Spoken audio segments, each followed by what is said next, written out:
Beginnings. Flying fish. My first time on a plane was when I was 8 years old.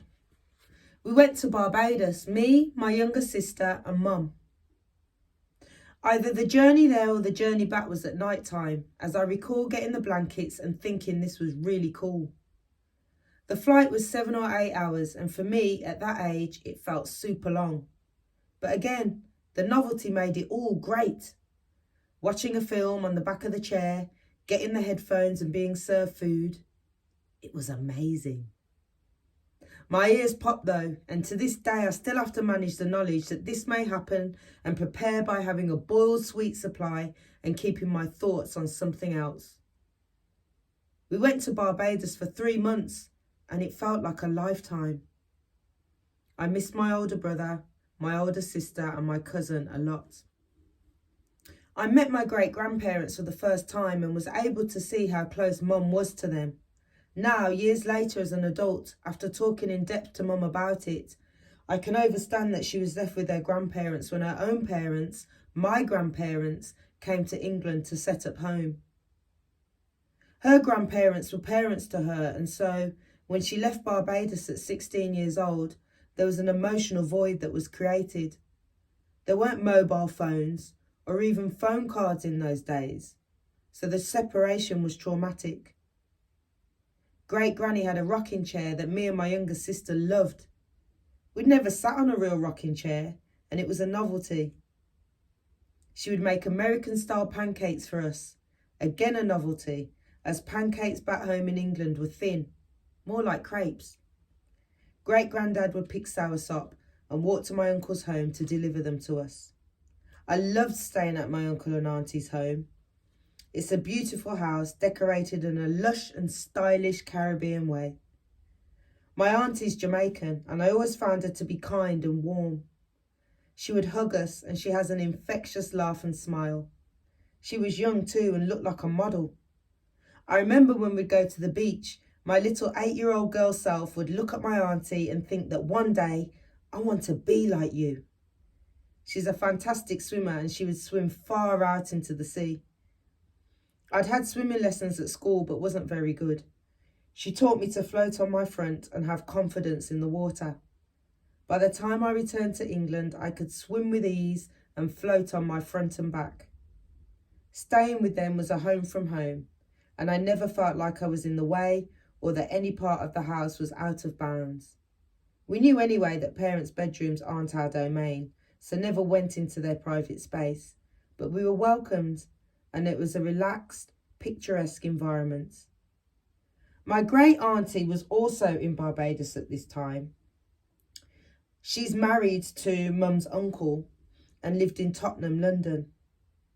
She too was always kind and loving to us. She has an infectious laugh and an accent that is so London you would never know that she's a Bayesian.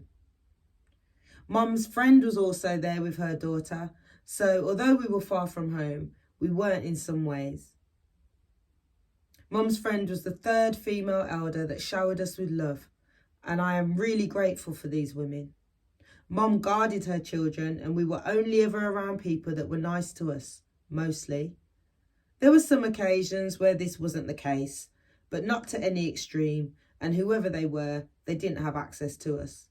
We could sit under Mum and know we were safe. I do the same with my daughters, and they know that no harm will come to them while I'm around.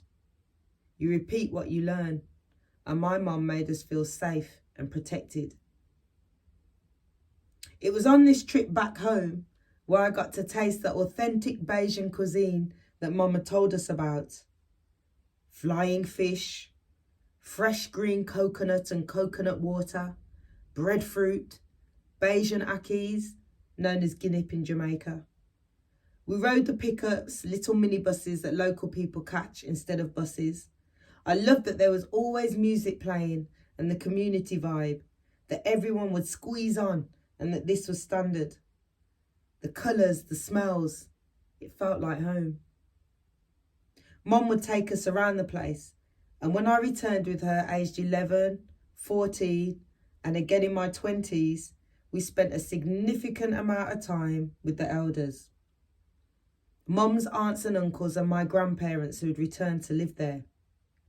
My granddad was known as Champ, and I remember one particular day when we, Mum, my auntie and my sister, were driving around with Grandad, going back to Rock Hall where Mum grew up. It was so interesting for me to observe my Grandad, a man of few words from my experience, being hailed up and watching him respond back. It was on this trip for the first time that I saw a hummingbird, glowbugs, cockroaches, millipedes, heard crickets at night. It was magical and reminiscent. As I write, I can feel the comfort of it all. Although there came a point where I was really homesick on this first journey, but I think that was more to do with family more than the environment. Lizards at times caused me and my younger sister some concern, especially the albino ones with red eyes. One time we literally sat in the lounge just staring at them in fear, not wanting to move in case we lost track of their whereabouts, and then they attacked.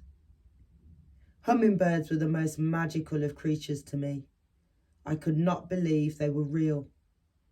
They actually hovered and drank the nectar of the fragrant, gorgeous flowers with their long beaks. They actually existed. I thought the same about palm trees and the sea. The smells and the damp air still remain at my fingertips when I remember it all. My vivid 8-year-old imagination got to finally see the place where Mum talked about all the time. It was exactly as I'd imagined it and more. Magical and calm, peaceful and beautiful. My uncle had a CD player and a Bob Marley collection that I would sit and listen to on headphones. I grew a love for Bob Marley on that trip. I think the music of the Wailers got into my DNA. It was sad to leave, but such a relief too.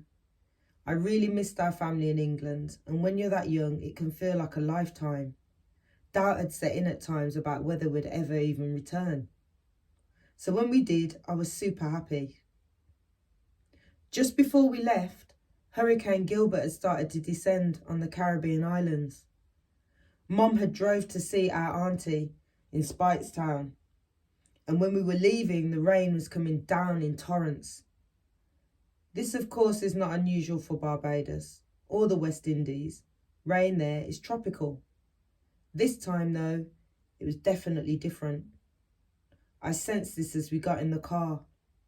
Mum was driving through rain that was up to the top of the wheels, up a hill at one point. This is probably the appropriate time to say that my mum is a warrior. My mum showed us that she's fearless, always. I've only ever to this day seen fear on my mum's face when any of us were unwell. She's made us some stuff that I didn't realise fully until I became an adult. This was one of those times where she proved it, and I remember looking at her and thinking how brave she is. She was clearly concerned with us in the back for all our safety, so she gripped that wheel and drove us back to my uncle's house. She didn't panic. She remained steadfast and determined. All of this I was able to ascertain, now at 9 years old. I had my birthday on that holiday. I don't think Mum ever really realised how proud of her I was as a child. No one could touch me. No one could trouble us. My Auntie Lorna was equally fierce, and although there were times where they did feel overbearing, in truth, I always knew in my heart that it was, and is, love. My Auntie Lorna has been my inspiration from young for telling the blunt, hard truth where necessary.